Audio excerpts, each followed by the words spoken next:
And we are live. We are live. The Bruins live to fight another day. Bruins win over the Panthers 2-1. They cut the series lead to 3-2. I'm Evan Marinofsky. That's Carl Corazzini. We're presented by Prize Picks. Go use that promo code CLNS to get up to $100 matched on that first deposit. And you want to go to game 6? You want to go to game 6? Let's get nuts. You want to get nuts? Let's get nuts. Use the promo code CLNS to get $20 off your first purchase. Term supply, game time, and Prize Picks. Wow. I mean, what a finish. If you're not sweating that one, I don't know if you're going to sweat at all. That end reminded me of one of those. Remember, I forget which game it was. Pittsburgh and Detroit. Yes. Famous shifts. Bruins, Penguins, game 4, the end there.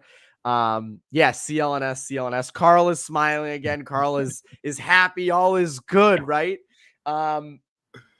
Where do you want to start? What was your big takeaway from tonight? I think the big takeaway is gutsy performance. I think we've said all along that the Panthers are the better team, but you've given yourself an opportunity with the, I'm going to say, effort that you gave tonight. There wasn't a whole heck of a lot of execution, but your D zone willingness to block shots was great. Your penalty kill was amazing. Right? Having to kill a 6th too many men on the ice in the third period. That was insanity. I cannot believe that happened again. So I think someone put it in the comment section. That's winning ugly. That's what you're going to have to do in the playoffs. That's what you have to do on the road in the playoffs. So I say compete in effort.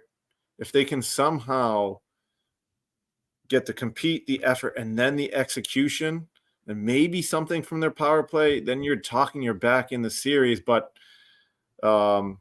compete, effort, and a one-on-one under 6 seconds between the two best players on the ice tonight, Jeremy Swayman and Reinhart, right? And Swayman comes out on top.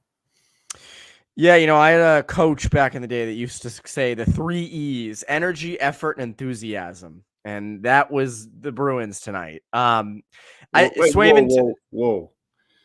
Yeah, that had to have been a coach in Framingham. So who was it? That was Carl Smith with the Pee Wee A's back in 2010-11. Back in 2010-11. So shout out to Carl Smith. To me, the big takeaway, gutsy win. Swayman was phenomenal. I mean, that last save, I'm like, oh, there it is. We're going OT. We have to be. And he was outstanding. He was seeing pucks well. I mean, I know the one goal was partially his fault because he should have gloved it down, but that's also Lindholm losing a battle in front. That's the puck getting all the way to him. But I mean, he made the necessary saves. That stop on Montour there at the end where he goes through his legs. Like, whether he saw that or not, he still got it. Panthers finished with 29 shots. Bruins with 28. Bruins had more than 18 shots tonight, Carl. That's a banner night. Time to hang the banner. Yeah. That's 13 in the first. That's 13 in the first, 9 in the second, and 6 in the third. Take it. You take it. We get 2 goals. You take it, right? I mean, that's baby steps. You're saying don't be too picky? Yeah, don't be too picky. It's exponential growth. Next game will be that's true. Maybe they'll get over 30 next game. It's at home, so God knows. But again, Swayman with 28 saves. I have to look at natural stat trick to see how many of them were high danger. There weren't a ton of high danger chances going into the second, which speaks to your point of they were good in their own zone. They kept the Panthers to the perimeter for the most part. There were a few bad turnovers. That Beecher one was horrendous. Nope. But they get bailed out by it. And again, that's how you have to win. That's this roster. Like, to me, the way the roster is constructed, like you texted me during the game and said they play a very like a skilled team would play, like the same style. And to me, like how they played tonight, how they won tonight, their forecheck was a little bit better. They were good in the D zone. They blocked shots. Swayman was great. That's the blueprint. And they finished 2 chances. And they could, that Pasternak one that dribbled wide, I was like, there it is. Bruins are we're gonna look back at this and be like, man, imagine if that went in. The Panthers are gonna tie it. But to me, that's like the blueprint for a win. There are definitely areas to improve, for sure. But in terms of how this team is gonna win games in the playoffs, as we've seen, I think that's how they're gonna do it. Yeah, I mean, I think they've tried to do that for the majority of the playoffs, which is capitalize on high danger chances, be passive on forecheck, and a willingness to defend in their end and rely on Swayman, which was good enough for Toronto. I don't think that's something that you can do to come out with a win in these next two games, right? Like, and this is, and they've done it the last 2 or 3 games, which is that forecheck has been effective in the first periods of, God, I got to do math backwards now. Today was game 5. So in games 3, 4, and 5, have they scored, or game 2, but whatever. Their forecheck has been effective in the first period, and then they get away from that and they don't create as many chances. And maybe that is because of the way that the roster is built. They're not able to when we've talked about this, not able to sustain the forecheck for an extended period of time. But you would have thought today, go first period with an aggressive adjacent forecheck, I will call it, and then go back to that in the third. You can't consistently sit back in third periods and hope that Jeremy Swayman's going to be able to make whatever that is, double-digit saves in every period. I don't think that's a recipe for success. Yes, they won tonight, but they did the same thing in game 4, and it didn't pan out that way. Like, they literally did the same thing that they did in game 4. Good forecheck, you come out with the lead, you're passive, you sit on it, you take too many penalties in the third period, and then it comes back to bite you. Like, they did the same thing tonight. They took 2 or 3 penalties in that third period, just the PK, like that willingness to block shots, be a little bit, they were more aggressive on the PK tonight. I don't think that's a recipe for success tonight. Great job. But you could prove me wrong. They could be passive and potentially win. I think G Walker has it. You want to win game 6, put Matt Grzelcyk in that. I think that's something everybody can get behind, I would hope. I'm not being a Debbie Downer. I'm not G Walker. Who's that? I gotta look. Was that Robert? Robert said you're a Debbie Downer. Robert, I'm not being a Debbie Downer. Did you see my face? Like, I'm happy. Smiling ear to ear. Yeah, anytime I get an opportunity to talk to Evan, that's a plus in my life. And anytime I get to talk to you all, that's a plus in my life as well. Like, I don't get this much entertainment. So I want to be on here. I want to talk. That's what you saw tonight was the same thing they did in game 4. So they're not going to be able to replicate that every game. They've got to find a way for that forecheck to be consistent over the course of at least 2 periods. That's what I'll say. Like, I don't think they can sustain it for 3, but 2 they can do. That's the big thing. That forecheck has to be there because you got chances out of it tonight. You got chances. You know, I mean, there was even I think it was he has been reborn from last stream. Last stream was depressing because they were down and it looked out, and now there's a little hope. There's a little hope. But there were chances there. I think that Pastrnak one that went through Bobrovsky's legs, that all came from a turnover. Like, they can force turnovers. I think it's infuriating because you see those little points and it's like, why is that not all the time? Why are they not going for that all the time? But again, they get out on the good end of it tonight, at least for them. Yeah. So, I mean, again, it wasn't a perfect game by any means. The power play was dreadful.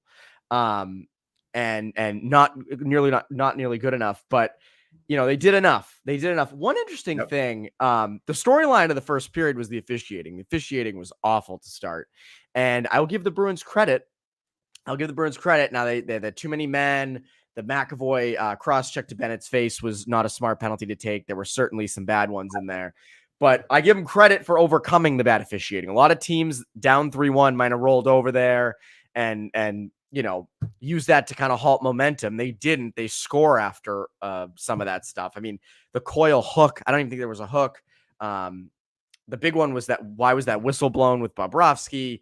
Like, the officiating has been horrendous, But I give the Bruins credit for at least overcoming that and, going on to win the game. Because as I said, I think a lot of teams, that could have been an excuse, or it just was a momentum halter. And tonight, at least, it didn't seem to be for them. No, I think they came in tonight with a commitment to defend, right? Understanding that on the road they were going to be under duress at times, and obviously that those penalties play a part in the amount of opportunities that Florida had. And to their credit, right? Like I think Montgomery was more animated on the bench. I think he was frustrated. He was doing the Stone Cold Steve Austin move on the bench. You see that? Did you see that clip? It was great. I did. I think that they were able to put that emotion aside and understand the job that they went into Florida to do. They understood that they had to give themselves a chance. They played well enough tonight to give themselves a chance to get back in the series, to get another home game, and hopefully you get the crowd on your side. Hopefully you get some calls from the referees again. Yeah, not great. Like what I would say is you understand what Florida is trying to do, right? I think you saw it with Lindholm's cross-checking penalty the other day. I think one of the hooks today, Mason low-rise hook there in the third period. Like anytime there's a stick that goes around the midsection, Florida's going down. And so you back that up. Like in that first period, it was Wotherspoon and McAvoy took a high stick on the same play. Yes. Don't get a call, and then no less than a minute later, Boston gets that cross-check behind the net on Geekie, which is essentially the same push that Bennett gave to Coyle in the net. And so the only thing you get frustrated as a coach is the level of consistency, right? Like consistency of calls across the game, and that's the most infuriating thing. It's not like the number of calls going one way or the other. Like that can be. It's just what's getting called. That cross-check on Geekie doesn't get called on the other side, and so the fact that they called an embellishment tonight was probably the most shocking. Yeah, what I've never understood about embellishments, and I know this is how it always happens, like they call both, but if the guy embellishes, I don't understand. I've never understood why the other guy goes too. I know technically it was a cross-check, but that's sort of a hockey play. I know I sound like I have my Bruins glasses on right now, but like, I don't know why they call both. If a guy embellishes, then call the embellishment, or just don't call, or just negate it, nix it. But it wasn't the case tonight. But then I was shocked they didn't call that goalie interference, mainly because I would have figured the NHL was just going to be like, oh, overturned, this is going to screw the Bruins. To me, like, I tweeted it. I thought that was very debatable. I thought there was a case, and I know ESPN on the broadcast was making the case. Bobrovsky was kind of outside the crease. That might have been why that held, because it was sort of hard to quantify, like how much of him was in the crease, how much was out. Does Heinen get pushed? That's where, like, I think the league did ultimately get it right, in the sense it's like, there might have been, but is it enough to truly overturn it? Whereas the other night, it's like, all right, that's a clear cross check. That's the letter of the law. That's the rule. I think tonight it was more, hey, it's close, but is it enough to overturn it? I think they got it right. But the biggest part of that play was McAvoy. McAvoy finally gets one. That was his first goal in the playoffs since 2021. I mean, like, that's crazy. I do, because they told me on ESPN tonight. So I had no idea. I saw Connor Ryan's tweet. Okay. That was how I saw it. Had they not told me, I wouldn't have known. And I think that's what kind of Boston fans are expecting out of Charlie McAvoy, and that level of frustration and want for his game to be that every night, right? Like the player that can be shut down, that can be physical, which he was tonight, but still add offense. And this is what I would say. And I don't. Bobrovsky is beatable up top, and you continually shot low, right? Like you look at the shot that McAvoy takes, it's up over his ear. You look at I think it was you that had been talking about the Coyle shot that surprised Bobrovsky in one of the earlier games. He's susceptible up high, and you look at those. I'm trying to think of the one. I don't know if it was Zaka's. I got a text message from a goalie coach friend of mine It's Morgan Geeky's right out in front of the net on the power play.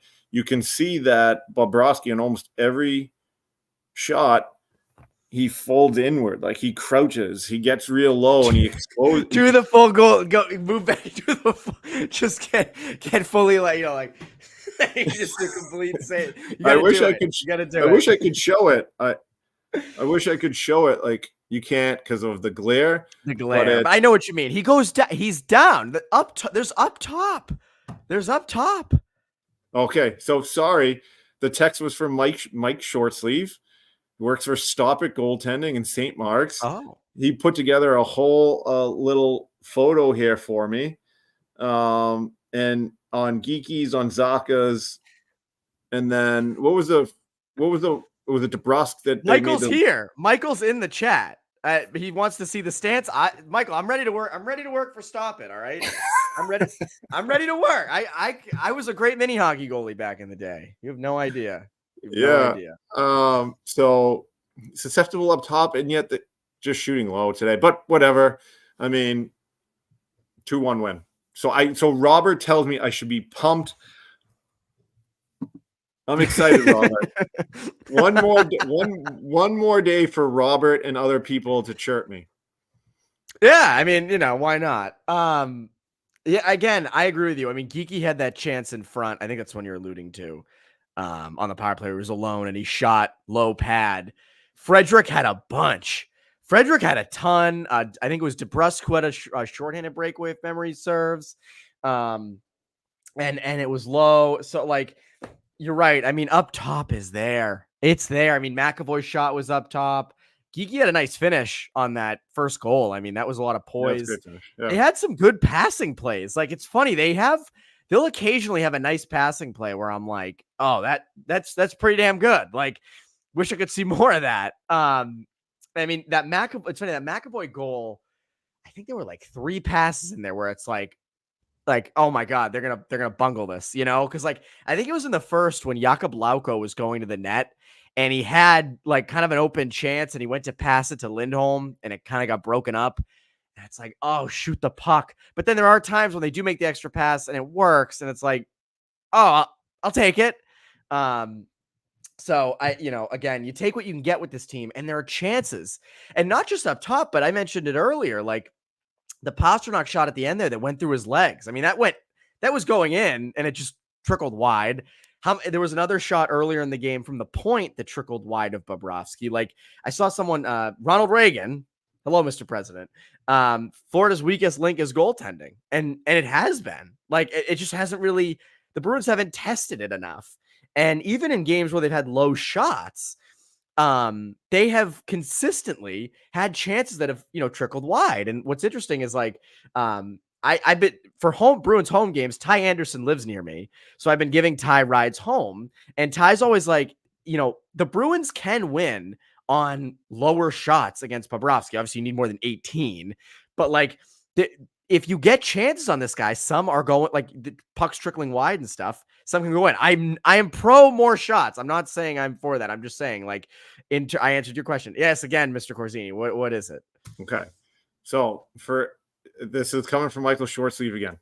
So Bobrovsky's save percentage is .892, which means for every 10 shots, you're going to get how many goals, Evan?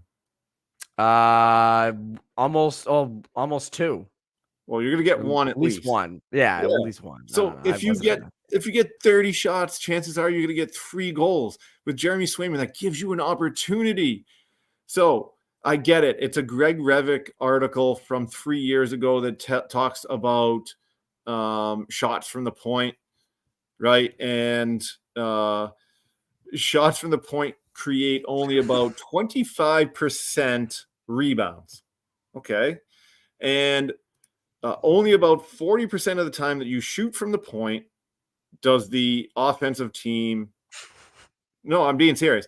I'm laughing at the comments. I'm not laughing at you. You're right. Okay.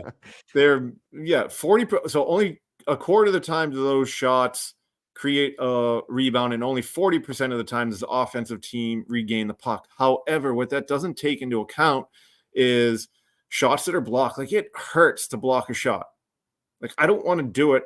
right? Like everyone teaches you, put your stick out. I was deathly afraid of you. Put your stick out. It acts like a ramp. That's going to hit me right in the face. Like I don't want to do that. That's how Chara broke his jaw. Yeah. I don't want to block that shot. And for every save or rebound there is, or even if it goes wide, that defending team has to turn, has to shoulder check and understand that I'm probably going to get hit. That is not easy to do during the playoffs. That's why Florida does their zone entry is literally dump and chase, get it to the point, create rebounds. Like they seem to score just fine. So, right, like if you're consistently looking for the extra pass and you're not asking Florida to defend, the game isn't hard for them. Right? Like think about it. I can skate on my edges with my stick extended for an extended period of time, but the second that you put the puck behind me and there's a danger or stress of being hit, like that's hard. Right? That's like I know I make the analogy to baseball. Like a pitcher's great, can throw as many pitches as they want without anyone on base. Then you start putting someone on base, the game becomes a little bit harder. Like now there's stress on that pitcher.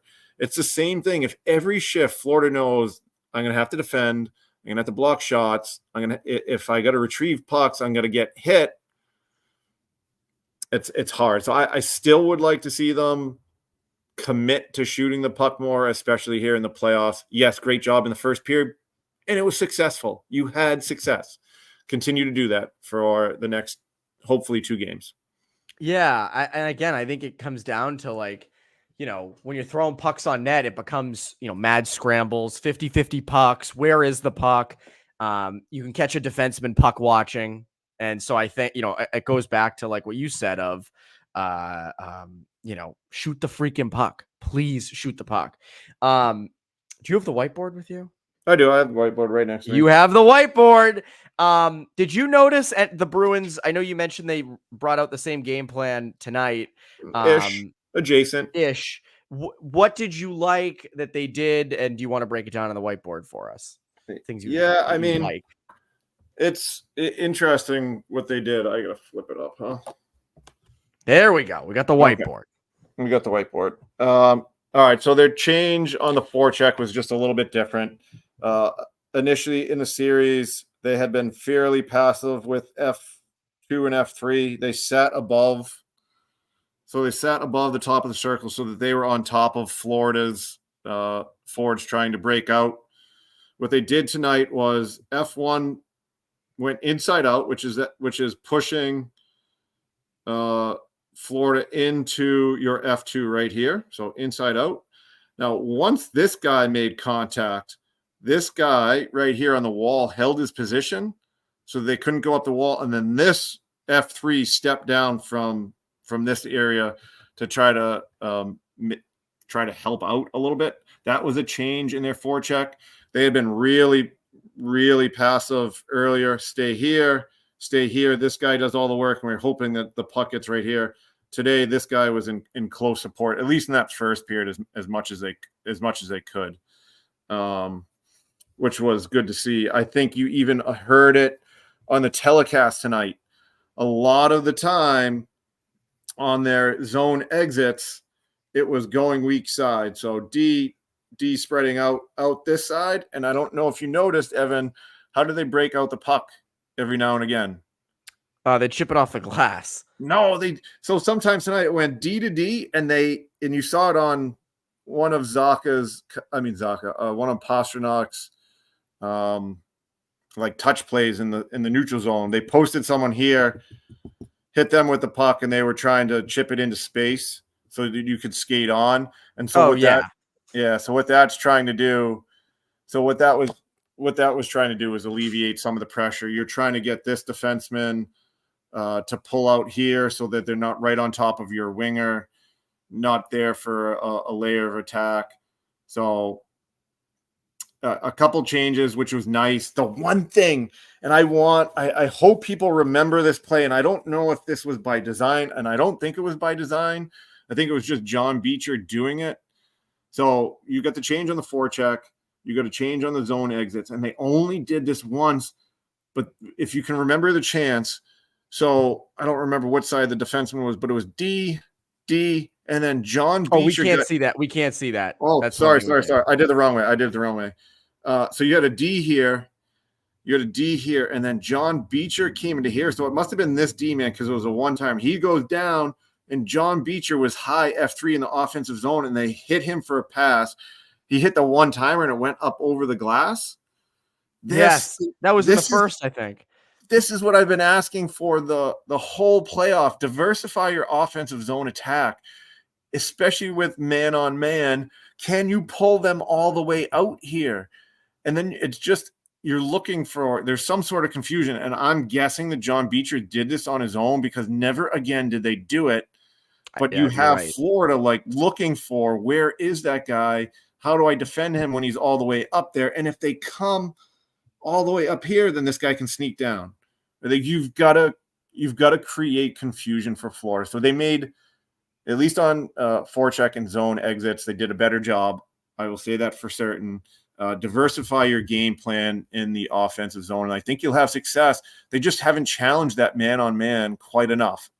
I think if they can do that in Game 6, they can expose Florida. And you create more space in front, which is even better, right? Like, and you're right, because I think it was that play. If I'm remembering that play, I think it was that one that wasn't the one the puck trickled wide. I think it was one you mentioned where the puck went over the glass. But still, like something different. It's a new thing. Yes. I'm going to interrupt you just so I can respond to Robert there. He says, I think the man-on-man what's causing the Bruins issues on the PP. They're so aggressive and Bruins like to place. No. If you watch National Hockey League, there are no one's aggressive, right? Because you can put, like Ryan Callahan said tonight, you can put two passes together, which led to Pastrnak's open play out front of the net. Florida's aggressive because they don't think that Boston, with their unit, can put two passes together. Like they're daring you to do it, and you can't do it. And so I think they recognize that the personnel without Marchand, whatever's going on with Pastrnak's play wasn't right. They created some chances, but wasn't good enough tonight.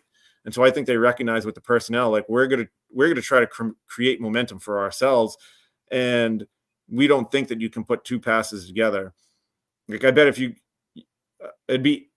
go back and you watch Florida kill against Tampa Bay, they're like every other team, passive, sticks in lanes, dot lane extended, not getting too high, right? Like if personnel were different, they'd have a different PK, but they don't think you can do it, and they're daring you to do it. So, and they've been right so far. And they have been right? Like, and that's the thing. The power play for the Bruins it's been a detriment, right? Like I don't remember if it was second period or third period where Florida created turnovers. I think it was second period. Reinhart had an opportunity, and then Ekblad had the opportunity right after. Like, it's got to be better. It does. It does have to be better. And one interesting thing though is Red Sox beat the Rays. Someone said full sweep of Florida tonight by Boston. That's not bad. Yeah, I mean, I agree with you. I think the power play has not been there, and I think it comes down to like roster stuff, right? Like, is Morgan Geekie a power play player on a good team? A good team? Probably not. I know Brazeau works the net front, but like, I don't.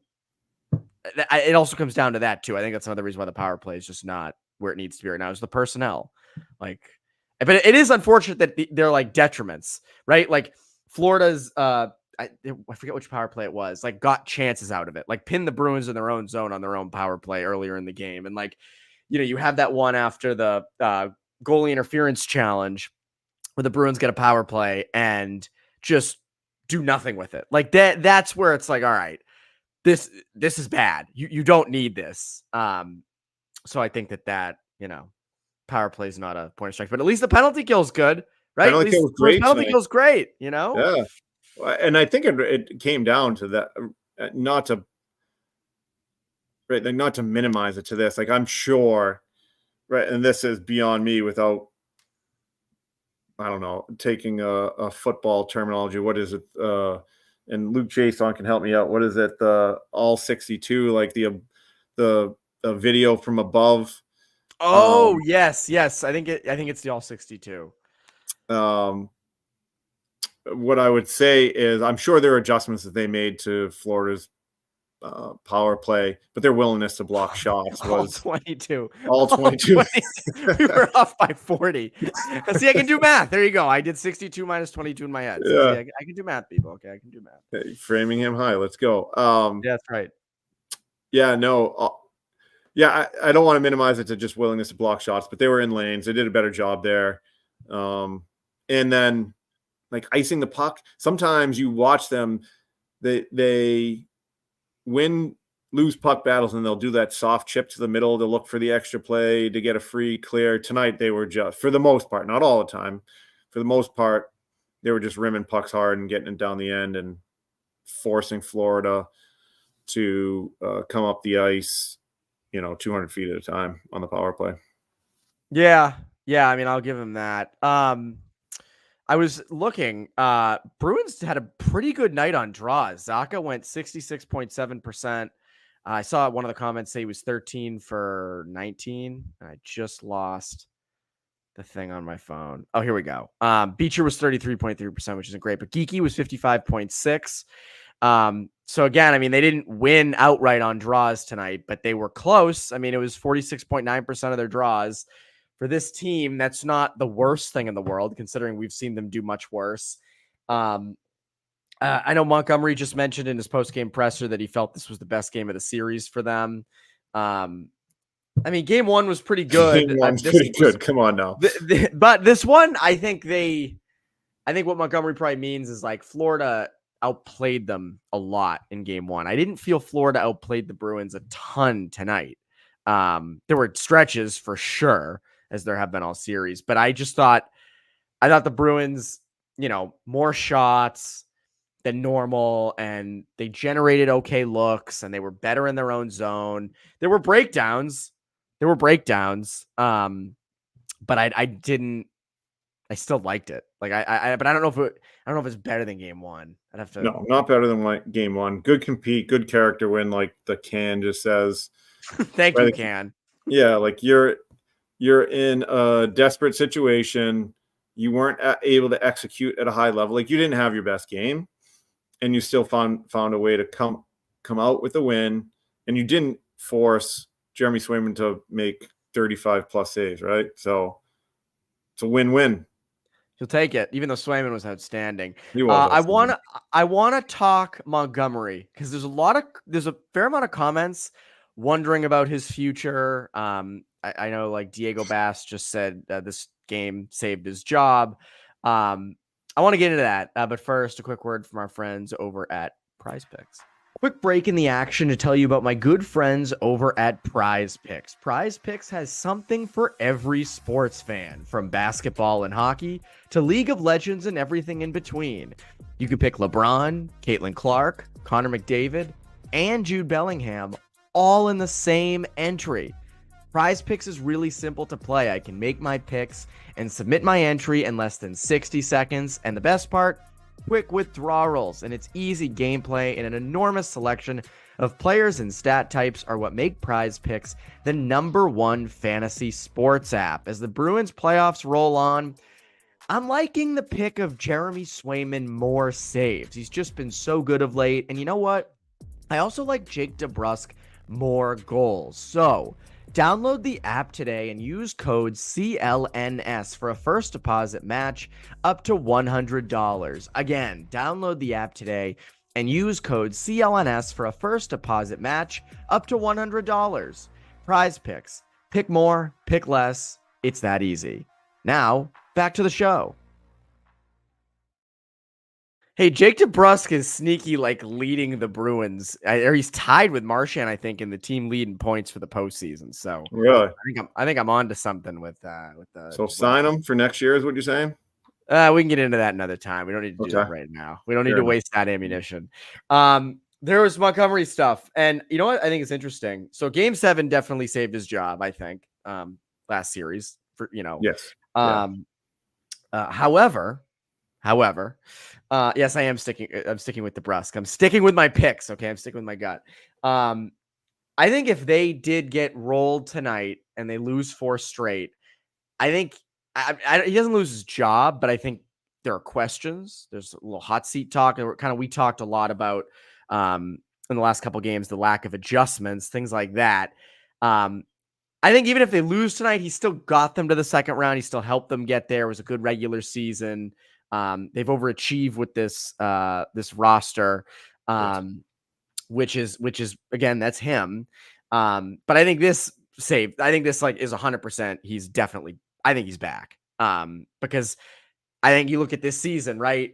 However you think of his playoff performance so far, they do beat the Leafs in round 1, and even if they lose in 6 to the Panthers on Friday, it's an admirable 6 games against a way better team in the second round. Yeah. Obviously, there were opportunities for the Bruins to be up 3-2 in this series, and there were opportunities for the Bruins to to be more in this series. But I think he's safe. I do. I think now it's all right, and the question will be, what is this, so next year is the final year on his deal. When does the extension happen? Does he go into the season without an extension? Do they do it in the off season? I don't know, but I think he's probably safe. I think he's probably safe. So he's 100% safe. Having gotten out of the first round against Toronto saves his job. I think you could certainly question some of the tactical decisions that he's made in this series. I think he made enough adjustments tonight to put that at bay a little bit. I think now I'll put this out there. The extension comes if they find a way to win the series. Oh, yeah. Oh, my God. Are you kidding me? If he makes changes and they are able to come back from 3-1 and flip the script for what Florida did last year, and I don't think they're going to give it to him right away, but as they'll start entering into those conversations as the summer begins and as you head into training camp, there'd be something on the table. If they were able to come back and win this series, Florida is far the superior team, both from a structure standpoint and from a talent standpoint, especially up front. Maybe not necessarily on the back end or in net, but a superior team. If they were to find a way to win this series, having been down 3-1, I think that's where the extension talk would begin. Oh, I think if they come back and win this series, I think he has himself an extension on the plane home from Florida. Yeah. I think. You come back from 3-1 against this Panthers team, I think you're there. I think you're there. The question is, do they feel that he's the right guy with this roster moving forward? Because I would assume they're going to go out and spend this offseason. You and I have texted about this a bunch the last couple of days. My guess is they spend and add a bunch of, pieces. Do they feel that he's a good enough playoff coach to potentially get this team further than just the second round? Okay. But okay. Can we stop that though? And here's the reason why. And this will be another one of my, are you mad at me for interrupting you? No, I don't care. Go ahead. Here's the thing. Not a good enough playoff coach. You had Bruce Cassidy that got you to a Stanley Cup final. He won a cup after you fired him because the players said, right? And I think we can all agree the players thought he was too tough on them. You went out and you got a players coach who has gotten a roster over the course of the last 2 years to perform above what they're capable of in the regular season. So now, if you fired him, I think that would be that is a disservice to Montgomery. As much as I'm talking about the adjustments, this would be on the players. You had a coach that was a good playoff coach. You didn't like him.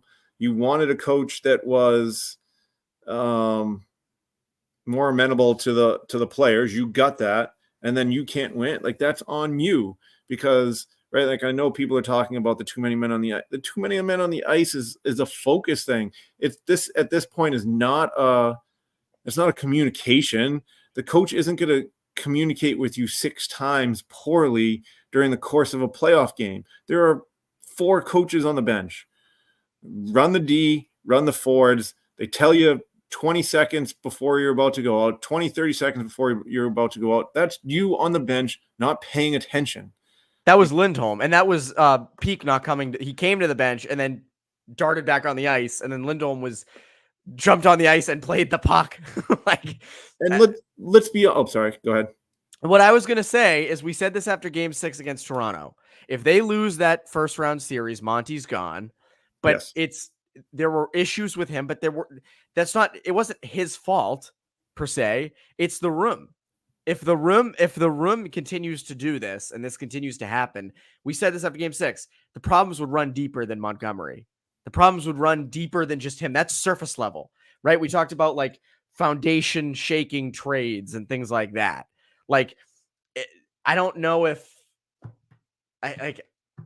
so far, and the other thing is, in this league, there have been 19 coaching changes since the end of last season alone. Now, I think one of those was retired. 2 might have left in the run. I forget, but 19. That's 19. The 5th longest tenured head coach in the NHL right now is Martin St. Louis, who has only been in Montreal, I think, for 2 years.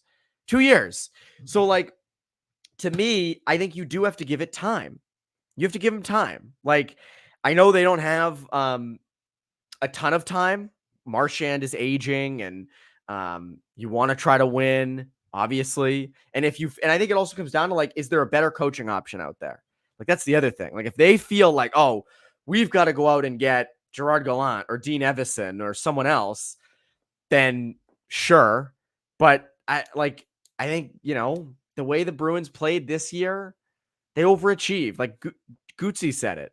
They overachieved this year, and they overachieved in the regular season last year. They choked in the playoffs, obviously. This year, they're doing what we kind of thought they would. I said all year they're going to be a second-round playoff team, and that's what they are. Now, they got to win 2 more games, as you said. If they win 2 more games and win this series, it's a different story. I mean, that's like, holy crap. Like, here's your extension. You're here for another 2 to 3 years. But, if they bow out on Friday or they lose in Game 7, it's like, all right, well, that was an admirable fight. Yeah. Like, I know it sounds like weak, but it's true. Like, all right, you did it. I give you credit. Yeah, I had Florida in 5 at the beginning of the series, right? Like, I'm not going to hide from that. Boston admirable winning 2 games in the series. They should, and I think we said we were going to talk about this. They should be up 3-2. That's right. Yeah, you did have this point. This is interesting. I like this. They should be up 3-2 with an opportunity to close out on Friday evening, but they've done a nice job getting back into the series, giving themselves another home date on Friday night. Can they compete and have enough effort to go to Game 7 in Florida, where Game 7s are up for grabs?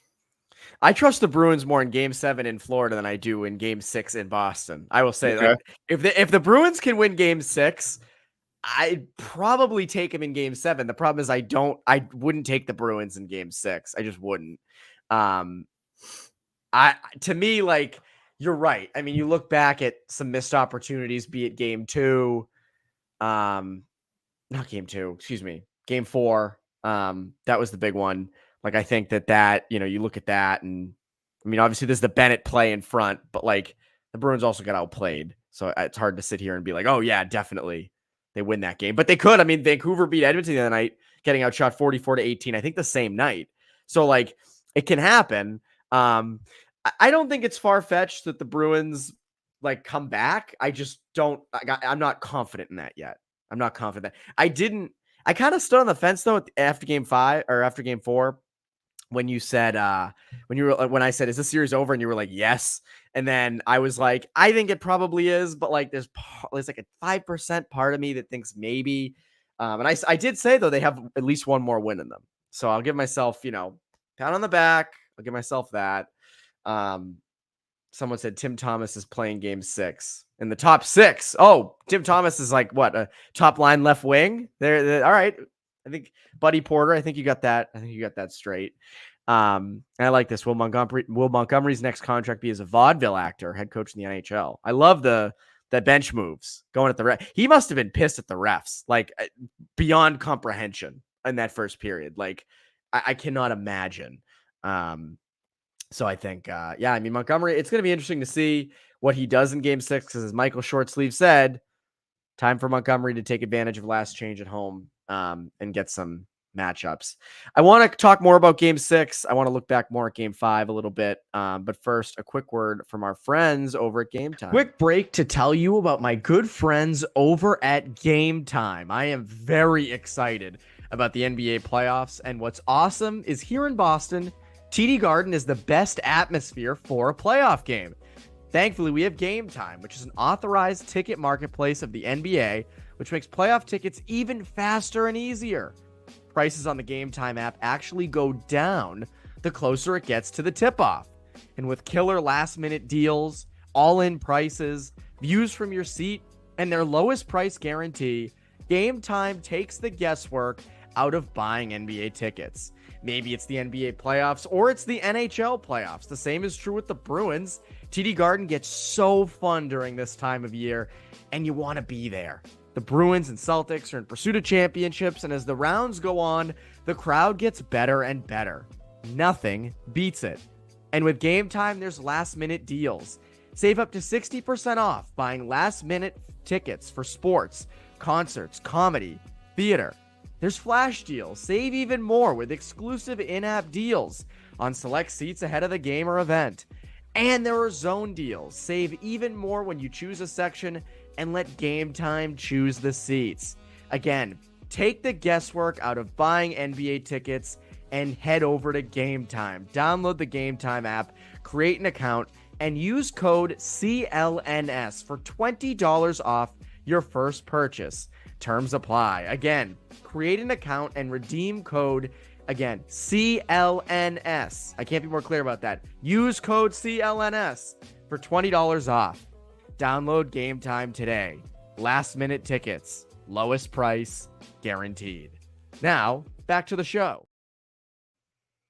So, it's interesting. President Reagan there says TD Garden has quickly become most pressure-filled, anxious atmosphere in hockey this postseason. I can concur. That is true. It has been every game, people just kind of on the edge of their seats, cheering for the first 5-10 minutes, and then it's sort of a little more chill, or anxious, excuse me, not chill after that. Interesting quote from Montgomery after the game. Montgomery on his animated night behind the bench. I just think in this league, in general, the embellishment is going up. Players are getting better and better at snapping their heads back. It's making it harder on the refs. I mean, you saw it, like the Lindell one was obvious. Low rise penalty he got. Was it Luosterainen going to the net? I forget who it was. Just low right touches him and he goes down. And it's, I get why players do it, because you can draw penalties and you're trying to gain advantages. So I get it. I'm not stupid enough to be like, oh, why? How could you do that? But it is annoying. And I do hate that both guys get called on embellishments and that more embellishments don't get called. Because, like, clearly on that low ride one, that's an embellishment. I guess it goes back to also, though, like with the goalie interference, in the sense that if it's not like over the top, it's hard to overturn, right? So, like, I don't know if you can watch, like, I don't know if you take 5 minutes to watch that low ride play and be like, all right, was that truly an embellishment? Like, we think it is, but is it enough to say it? I hate embellishments, though. I do hate them.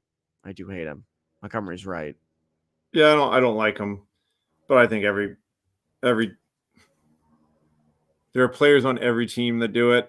Like, we have certainly some in Boston that do it. I think it's been frustrating in this series, because if you look at the Lindholm on Oliver Ekman-Larsson the other day, essentially Oliver Ekman-Larsson hits his own self in the face, snaps his head back and drops. So it does seem like Florida has made that part of – it does seem like they've made that part of their game plan, right? Like, I don't know how that comes across in pregame scouts, but consistently throughout this series and as of late, they've been flopping. Is that bad? Yeah. They've been flopping. No, they have. It's never fun. On D for the Bruins tonight. We Oh, mentioned okay. it a little bit. We'll go back to we'll get away from the officiating because I officiate, like, we can complain about it all we want. Like, I don't want to spend a ton of time on it. That's for Twitter. I do that during the game. McAvoy, though, interesting game, scores. He was important there in the end. There's still, that icing at the end of the game was not great. I like the Mike Ribeiro references in the chat. I can't help but it's such a random old player, but skilled guy in his time. Did you play with Mike Ribeiro at all or no? No, play against him, but not with him. Not with him. What do you think of McAvoy tonight? No, I think touched on earlier. That's what fans have the expect. And I say that like I'm an actual real commentator. I am not a real commentator. I am a Yes, fan. you are. You've done enough of these that you're a real Yeah. commentator. I'm a fan first and foremost, and then I get to talk hockey with Evan, who covers the sport for real. I think that's the expectation that I want from Charlie McAvoy every night. My expectation it's not a reality for the amount of minutes that he plays against top lines. I want him to be physical. I want him to be a shutdown defenseman. I want him to add or contribute offensively. He had a goal and an assist tonight. Like, he was great. He gave you everything you could ask for, and that's what you need to have a chance. I would safe to say this is probably his best game in the playoffs. I mean, clearly he hasn't scored since 2021, you say. So, yeah, if you are to win, he's playing like that the rest of the way. He is. And I agree with you. This was his best game of the postseason. And we've mentioned it all postseason if he needs a game like this, whether it's a goal, an assist. I mean, that was a nice play on Geeky's goal to keep the puck in. A smart, quick read. He doesn't hold on, he doesn't futz with it, just immediately throws it back down, puts it off the wall next to the net, and DeBrus takes it around on a nice play. So again, I thought he had a good night tonight. He did. And, does this jumpstart it for him? Potentially. One interesting thing, I thought Hampus Lindholm had a tough night. And Lindholm, gets beat in front of the net.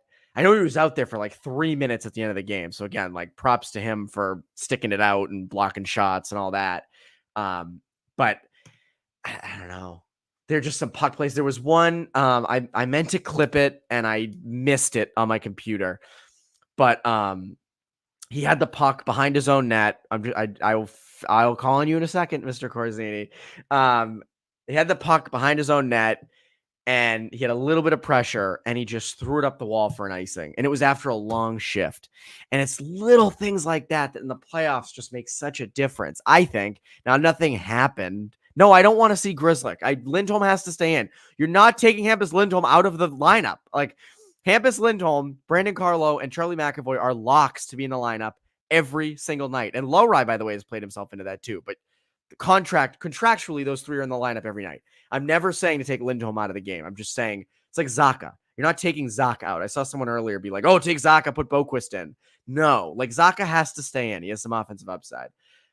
Lindholm's the same thing. You're not taking Lindholm out of the series at all. However, you could be frustrated with Lindholm, and I've been frustrated with him at parts this postseason. He had a great game 7 against Toronto in that second half, and I think you're kind of waiting to see, does he continue to do this, or does he kind of pull himself out of this? Because it just puck plays at times with him don't seem to be a strength, and then that net front battle as well. Yeah, no, I think he's struggled all playoff. I think he had a really good game 7 against Toronto. I think otherwise, this is a bad matchup for him. He's not exactly fleet of foot. He's not overly physical. I think he's someone that generally makes good reads, is able to hit those slip plays for easy zone exits. He hasn't had the time and space to be able to do that. I think throughout the playoffs, he's hearing footsteps, and his preferred, whether this is his thinking or this is from the coaching staff, his preferred zone exits now are chip it off the glass with results in turnovers. And I think that is creating frustration right? Like I think him and McAvoy both are leading the playoffs in turnovers, and that's not a good recipe for success for Boston. But McAvoy elevated his game. Lindholm has yet to be able to do that outside of Game 7, and I do think that Robert is really trying to get on my holiday card list. Like I'm gonna have to get his address and thank him for all the nice things he's saying in here about me. We appreciate it, Robert. We appreciate Robert, thank you so much. I want to Mark Allred had a question prior about I had it up on screen. I just took it down real quick because Wayne Whiteside notices the shoulder check. That's you, Carl. You were the one who was harping on shoulder checks. I wonder how many, like a lot of people in here must be learning, but still though, just one singular, but still he noticed the shoulder check. I give him credit. It was in the second period. How sad is that I remember that? You remember it? Oh my God, I didn't see it. So credit to you. It was two. It was a left shoulder, then a right shoulder as he came around the net, and he ended up bungling the pass where he was going next. So it didn't work out for him all that well. But he's struggling a bit. He tried it. Mark says, Evan and Carl, have you guys noticed that the best part of the Panthers game in this series was taken away, particularly with face washing after whistles? Seems Florida let up on that tonight, in my opinion. I mean, I didn't know there wasn't really much after whistles in terms of that. I mean, I think Pastrnak punching, was it Lindell last game in the face? Like that, I feel like that stuff has kind of been curbed. You're right. Matthew Tkachuk, I have not noticed much of. I have not noticed much of Matthew Tkachuk in tonight's game, unless I'm missing a goal or a play in the last couple games. I haven't noticed him a ton. You're talking about he had 3 assists the other day. Oh, you're right, he did. All right, well, just tonight. I'm sorry. I move on to games quickly. I missed that. But in terms of tonight, Tkachuk was not. I didn't notice him at all. And so I mean, I think that does play a part. In that, yes, Michael Shortsleeve. I'm a big math guy. You're correct on that. Majored in math. But I mean, again, I think it does take things away. I think for Tkachuk and for guys like Maroon and Frederick, I think the refs calling things so quickly after whistles and trying to curb that stuff, I think that hurts their game. I think it hurts their ability to impact things and do stuff like that. And I think that's why you don't notice Tkachuk. You didn't notice Tkachuk as much tonight. You can't be in that dirty stuff. Right. And I'm going to go with this. Although, I'm going to go with this. How about Boston's game plan tonight didn't allow Florida to play with as much energy? That's what I'm going to go with. Florida didn't play well tonight. They weren't there. No, they didn't. They weren't flying around to pucks. They weren't pursuing. Like the game was physical. Boston was more physical than, at least that's what the stat said on ESPN, that Boston was more physical throughout the game. So, really, like outside of game 1 where Florida's trying to find their footing, this was by far Florida's worst game of the series. Right, like they didn't create as many shots as they typically did, and a lot of that is willingness to block shots, a willingness to defend. You still had easy zone exits. You still had zone time. Florida didn't play Florida. You played well defensively. You really did. You really did. That's the big thing. Like, in the question, I think on everybody's mind is, can you continue to play like this and win 2 more games? Can you play lockdown defense while also having clean enough zone entries to get out of the zone and generate chances and win this game? Now, I don't think it's like far-fetched. Like I don't have a lot of faith in them in game 6. I just don't. But Bobrovsky's been shaky. Like, you saw it tonight. I've mentioned it a bunch of times. I know people saying I'm negative. I'm sorry, okay? Like, I'm going to tell it how it is. It'd be cool if the Bruins won this series. I want to keep doing this. No. You don't I want to keep doing this. I don't want this to end. I'll go reverse then, Manny. I feel good about the Bruins in game 6. I do.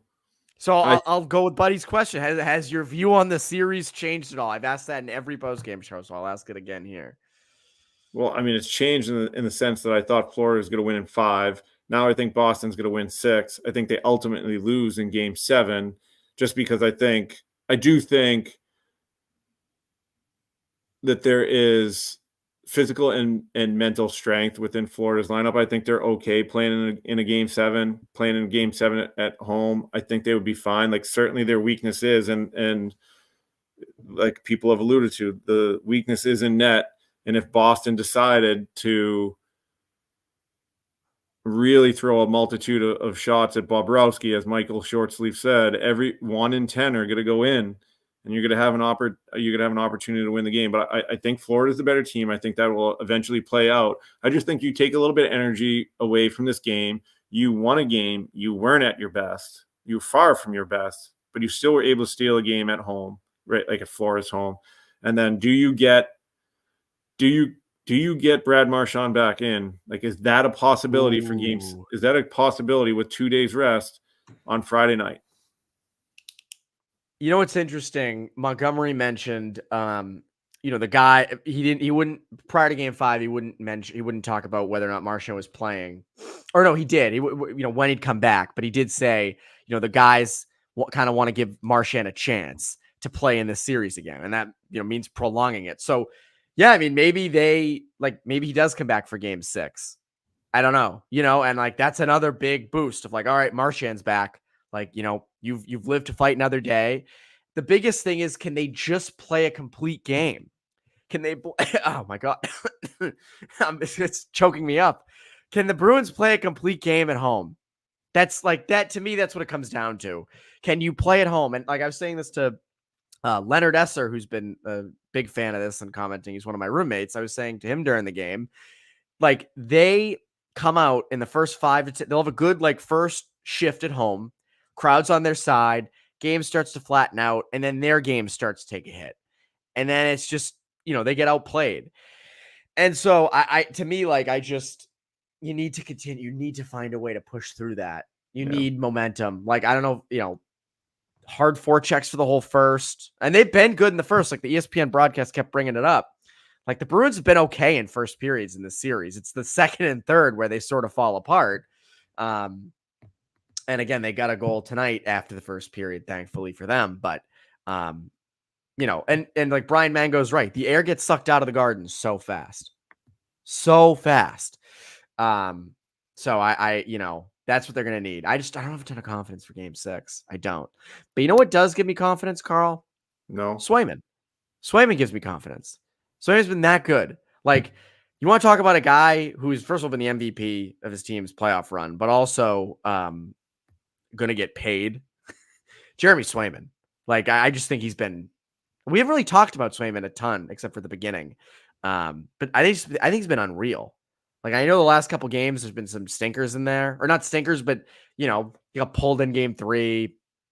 Or not the Game 3. Was it Game 2? He pulled in Game 2. But I think he's been great in this series. And I think he's the reason that the biggest to me why you won tonight. Yeah, no, he was great tonight.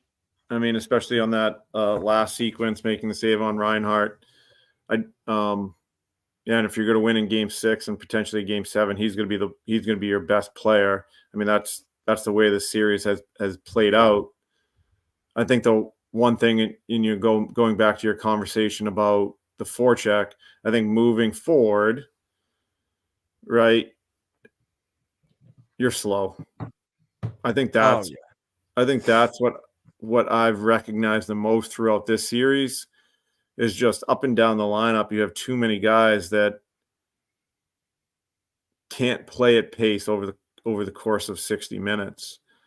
And that's kind of glaring in the series a bit. And that's something that they're going to have to address to really compete at the highest levels, right? Like, I didn't think we talked about it after Game 4. They have some nice pieces. They have guys that are slotted in the wrong spots, like playing above their capabilities, but they've got to get faster too. As a team, they've got to inject some sort of, right, like you're talking about the crowd being quiet. there's got to be someone on that team that creates energy for them. And outside of Lauko, who only played 6 minutes tonight, you don't really have that. You don't have someone that forechecks so aggressively and finishes every hit. Right? Like in reality, the people that finish for you finish their hits. Frederick, Maroon, those are slower end guys, so they're not able to keep up or consistently do that, right? So that's been the one thing moving forward that's been really glaring for me. And you would love, and I think we've consistently talked about this, you'd love that forecheck to be more aggressive. I just don't think they're capable of playing at that pace. I just that's been the one thing that I've really seen. Well, again, if you're forechecking that hard, right, with guys like Brazeau, Van Riemsdyk, and you're sending everybody low and you're hitting and stuff, and then puck goes the other way, like you're burnt, like you're beat. And to me, like you're right. I mean, there are times Brazeau gets it in the neutral zone and he's kind of caught flat-footed, and it's just a Florida defender comes up like that. And I like Brazeau. I do. I like what he brings down low. But you're right. I mean, they're slow. They are a slow team. It's a thing they have to overcome. And it's tough because a lot of times, you know, in the series, they've tried to chip and chase and it's not there. I know a couple of people mentioned like Boquist, Richard. Richard's not, I don't think Richard's coming in at this point. Although I do think he is a fast guy who can forecheck like that. I did like what I saw from him in the regular season. Boquist, okay, so who's he coming in for? I think that's, and I know a lot of people want Maroon out. A lot of people don't like what Maroon brings. People, people remember the shift. You love it. The shift. You love Maroon, it for that one shift. People forget the shift. The shift. That shift. Patra's hurt, Manny. I don't think Patra's coming back, and he's done for the year. I don't think we see Patra again. Maroon. So the thing they have to consider is you want more speed. Maroon didn't do a heck of a ton tonight. Do you want that big veteran presence though? That's the thing, right? Do you want that? I don't like. I did, but now that you're kind of back in the series and you could use some speed, like I'd be open to it. Do I think they do it? No, I don't. I don't think they actually do it. He was a deadline acquisition. He's a vet. He spoke for the team prior to Game 5. Like I don't think it's any coincidence that you love the speeches, eh? Well, not the speeches, but he spoke to the media. He was the one guy before they got on the plane to Florida that spoke. And he was the one that was like, we got to go win an effing game. And like, I don't know. I think they like that. I think they love that. They love that veteran stuff. And I just don't see them taking him out. Should they? On ice? Probably, yeah. Okay. Let's get Maroon a set of wheels. That would help. That Maroon with speed would do some freaking damage. Yes. And that's the easy one, right? Like that Boquist for Maroon. That's a very easy one, but like I don't think they do it. That's the thing. I don't think they do it. No, they're not going to take him out of the lineup at this point. I mean, I think you've settled in on what is your lineup for that series. I think Lauko stays in.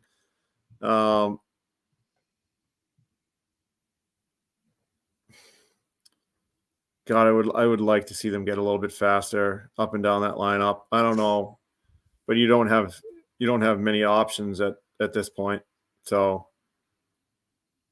no, you stick with what you're at. Like I guess the only like if Marchand's able to come back in, then who can you take Maroon out at that point? Probably you're not taking out Maroon. I don't know like why I'm saying that. You're not taking out Maroon, and Grizz is not going in at forward.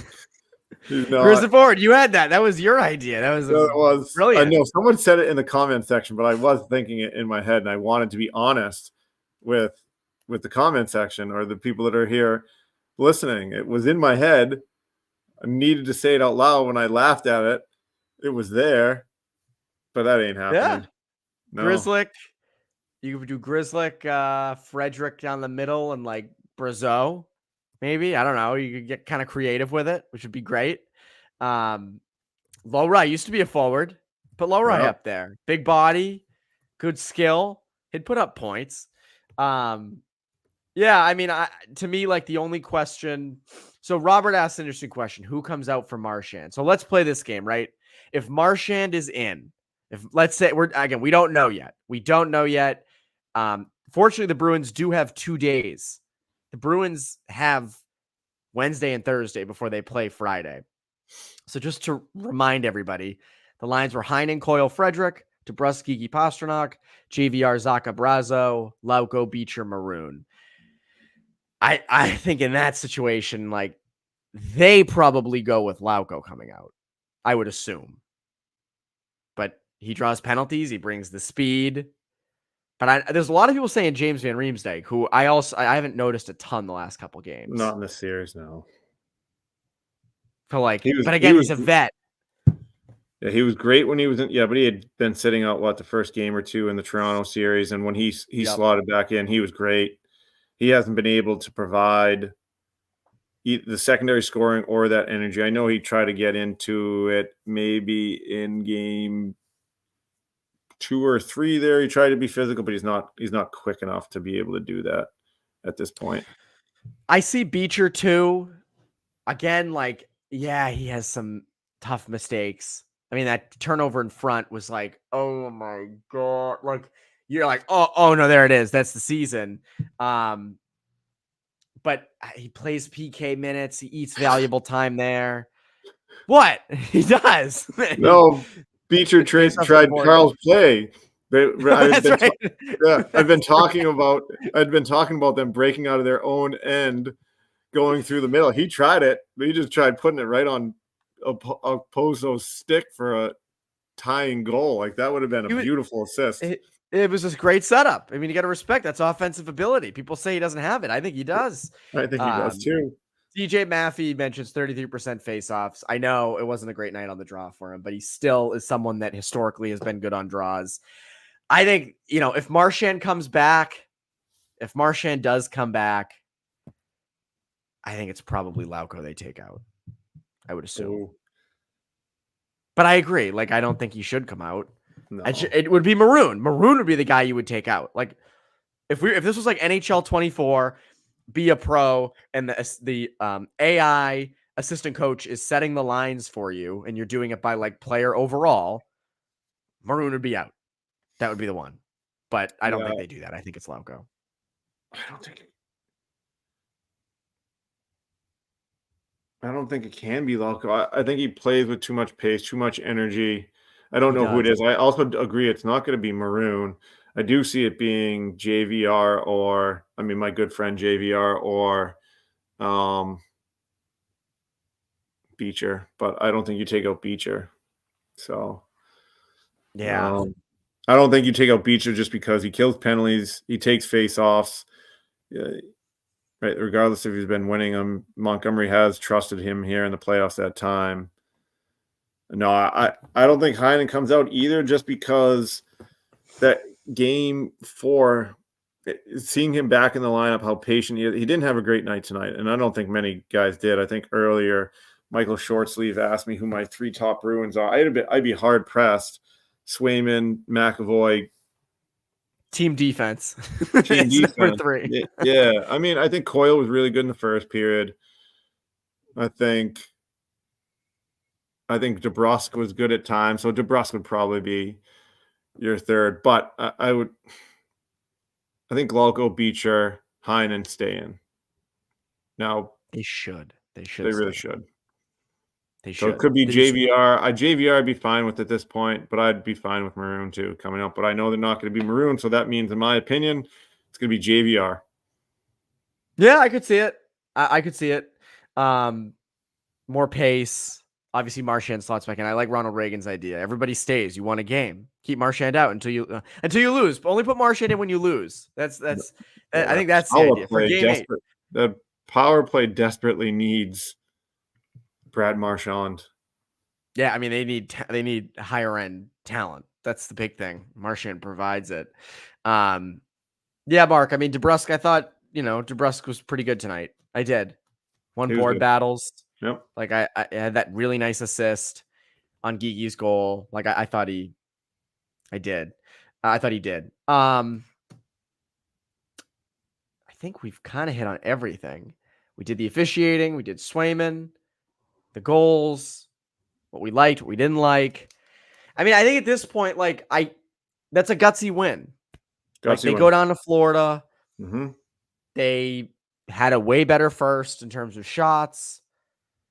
Swayman was great. Like I think there were a lot of questions. I mean, we both wanted Swayman or Ullmark in for game 4. And I think there were questions of, all right, is Swayman starting to slow down a bit? And he's not. Like he can handle this workload.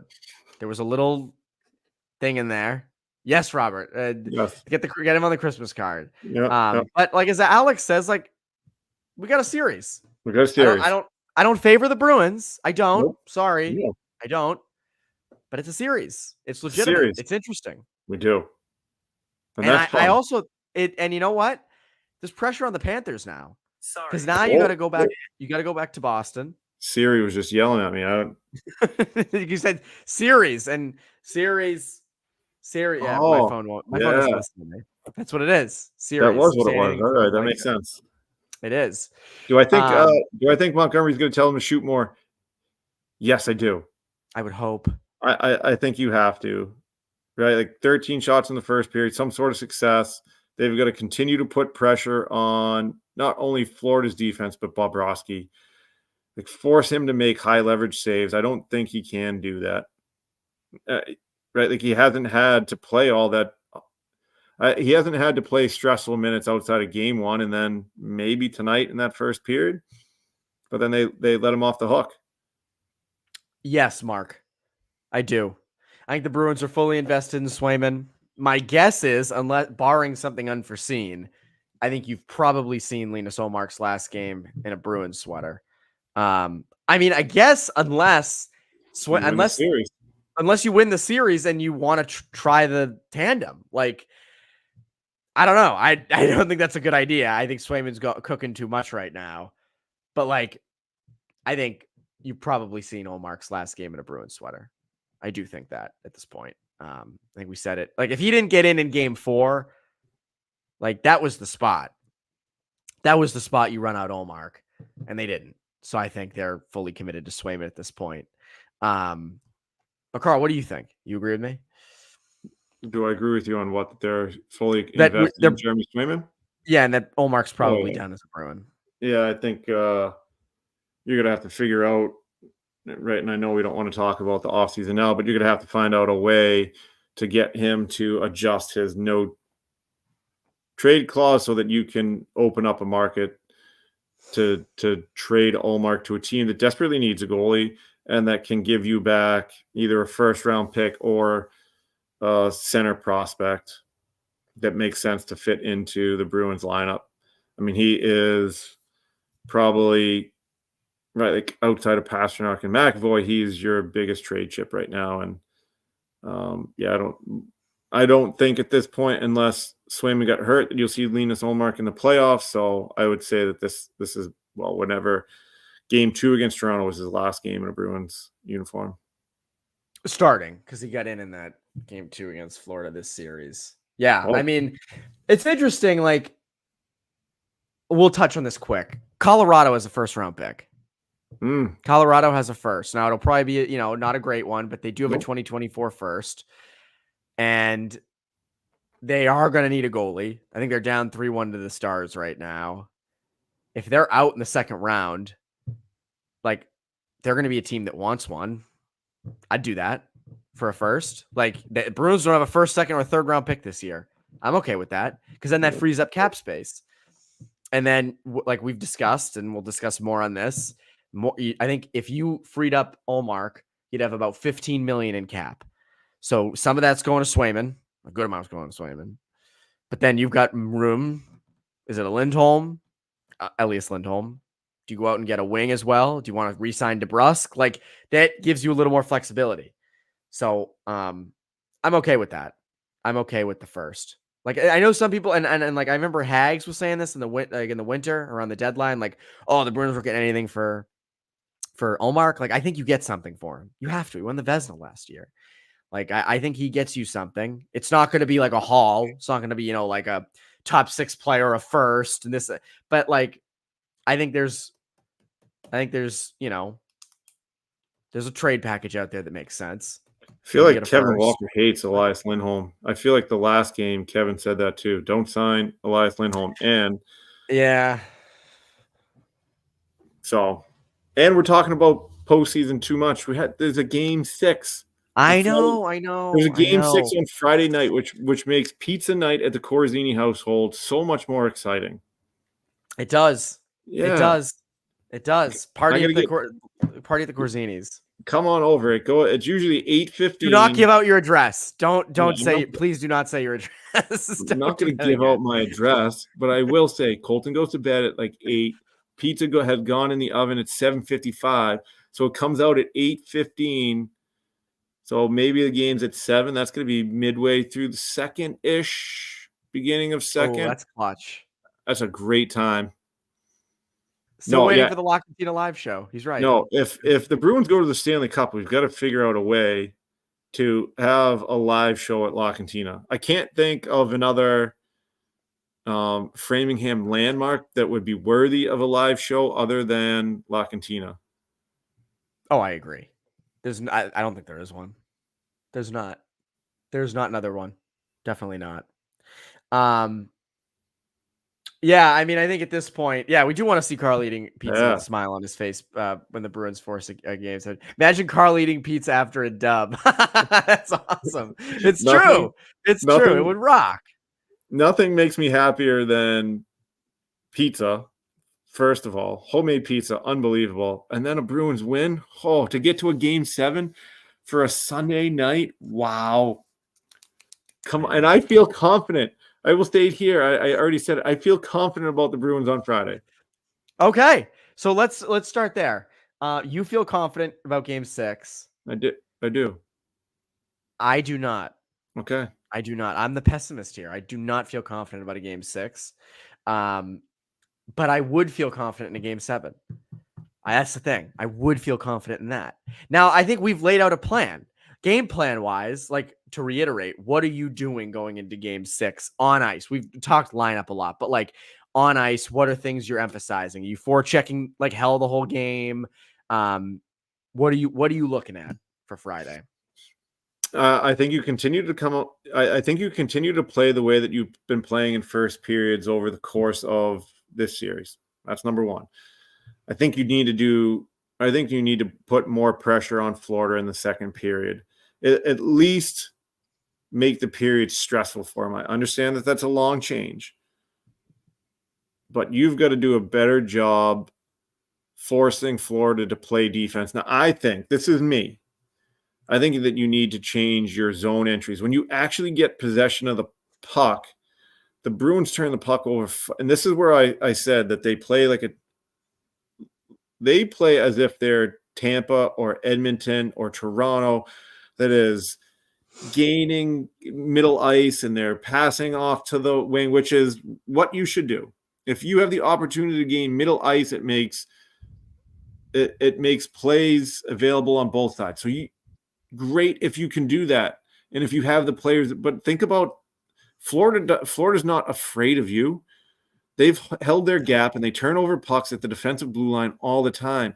So my change really would be, all right, continue to forecheck the same way that you did in period 1, but your zone entries need to be more chip and chase at this point. You haven't.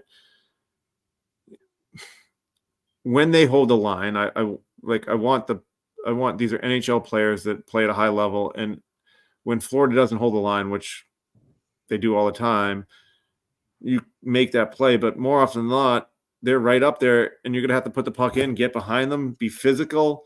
I've said this probably this whole series and later in the Toronto, go low to high, diversify, have a F3 up top, and then start exchanging your defensemen. Make it confusing for Florida in the defensive end. But you got to do that. You got to do that in the second period. You can't sit back in the second period and just say, all right, we're going to be passive. You've got to get on. You got to get on the offensive a little bit more. Like the Beecher play, basically. Yeah, that would be diversifying your offensive zone play as opposed to behind the net or, I don't know, just shooting stuff for nonsense. Also, no more too many men penalties. You get a too many men penalty on game 6, you should be automatically eliminated from postseason contention, or not contention, just eliminated from the postseason. That's fine with me too. Sure. We can get on board with that. I agree. And as Michael Shortsleeve has said, shoot high, and like you need a lot of shots. That's the biggest thing. You need shots. As the song says, shots. Everybody, shots. That's everybody. That's exactly what you need. I think we've covered everything. I don't think we've missed anything. Have we missed a controversial play? There are times that we do these, and then I'm done, and I'm like, did we like? And then I'll see something on Twitter. I'm like, oh, did we like not talk about that enough? But I feel like we got everything. I think we got everything on this. I think the thing we probably didn't touch on a whole heck of a lot was the goalie interference.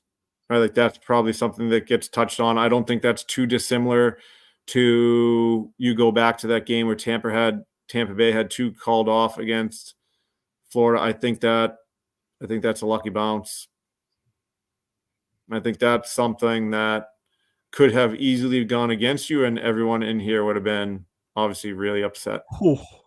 That would be all the comments, and that would be right. I think so.